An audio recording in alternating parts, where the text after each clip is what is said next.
I receive a lot of comments on my social media accounts. A lot of you saying you're so disgusting. It's not normal for a woman to have hairy armpit. That's only acceptable for a man only. That is a society belief nowadays of what is comfortable and what is not. There is absolutely nothing wrong with hairy armpits. That is your personal choice.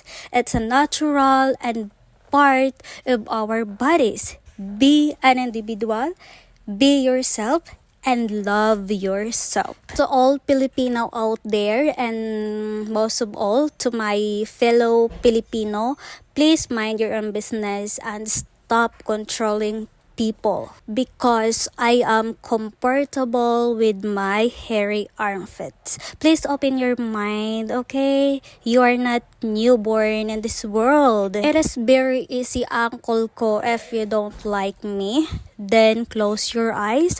Don't open again your eyes, okay? Bubulagin na lang kita para hindi mo na to makita sa social media account ko. O kaya, alam mo yun, mag-delete ka ng Facebook mo para wala kang makikita. Kasi yung social media, there's a lot of different, alam mo yun uniqueness ng isang tao. Kaya sana magiging open yung mind natin. Kasi social media to it is a generation of technology. Marami ka talaga makikita dito, iba-iba. Maaring hindi ito acceptable sa mga mata natin, pero yung tao na ito ay comfortable sa kanyang ginagawa at wala naman mali dyan sa pagpapatubo or hindi pagtatanggal ng buhok sa kilikili, because I feel comfortable talaga, auntie ko. Kaya don't worry, it's my body, my rule, okay? Relax lang, kasi pag na-stroke ka dyan, wala tong magagawa ay yung kilikili ko para tulungan ka, ha? Papadalhan na lang kita ng buhok sa kilikili ko pag na-stroke ka dyan sa galit mo sa akin.